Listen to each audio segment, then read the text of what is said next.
Nótaszó fogadta a felvidéki magyar bál vendégseregét a Libádi Kultúrház bejáratánál. Az érsekújvári Járáse Kicsinke faluja 16. alkalommal adott otthont a nagyszabású rendezvénynek, melyre a Kárpát-medence szinte minden szegletéből érkeztek bálozók. A vendégeket szilvapálinkával kínálták a székelylegények, megalapozva az est hangulatát. Ez a szilvafolytó, ez 6 éves szilvapálinka, ami perfa hordóban van élelve, és attól lett ilyen a sérsavját olyan sárga színű. A székely szilvapálinka mellett a finom borok, az ételek, a zene s minden apró részlet nemzeti hovatartozásunkról árulkodott. Első bára nagy sikere volt, aztán jött a másik, harmadik, és mindig többen jöttünk, és nem csak a felvidékről, a anyaországból, aztán bővült a kör egész Kárpát-medence magyarságára. Mai nap a Kárpát-medence szinte minden tájáról, Vajdaságból, Székelyföldről, Kárpátaljáról lesznek vendégeink, és az a helyzet, hogy 16 év alatt ez egy társadalmi eseményé nőtte ki magát, aminek végtelenül örülök, és nincs veszve a felvidéki magyarság, mint ahogy sokan ezt prognosztizálják, hogy fogyunk, de lehet, hogy erősödünk. És minél jobban ütnek, annál jobban erősödik, mint az acél a kalapács alatt. A magyar himnuszt követően a környékbeli hagyományőrzők színvonalas kultúrműsorral nyitották meg a bált, majd Szigeti László, az MKP országos tanácsának elnöke és a Magyarországgyűlés alelnöke, Jakab István köszöntötte a vendégeket. Az esti szürkületet én úgy élem meg, hogy ez egy hajnali szürkület, ami egyre erősebb fényt ad. Ez az együttlét, ez a találkozás, ez a farsang, ez tulajdonképpen a magyarság összefogását is erősíti.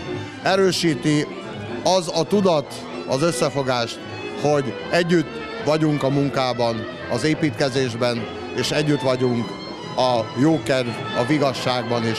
Meggyőződésem, hogy a Kárpát-medencében a magyarság egymásra talált, erősítjük egymást, ez a tudat, ez erősíti az emberek hitét, hogy egymásra vagyunk utalva és tudunk építkezni közösen.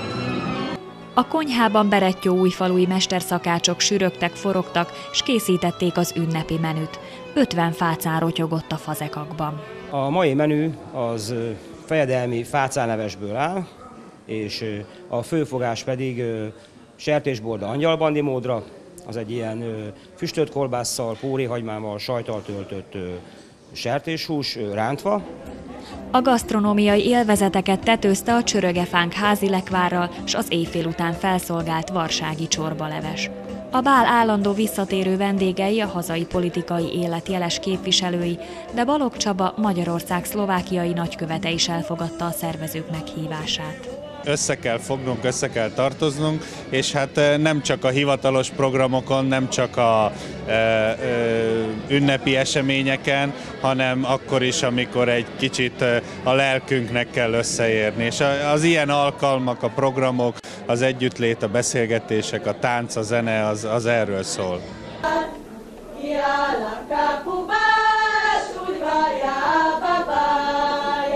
A 16-szor, ha valamit megrendeznek, az nyilván sikeres, egyébként nem tudnák megrendezni ilyen sok alkalommal.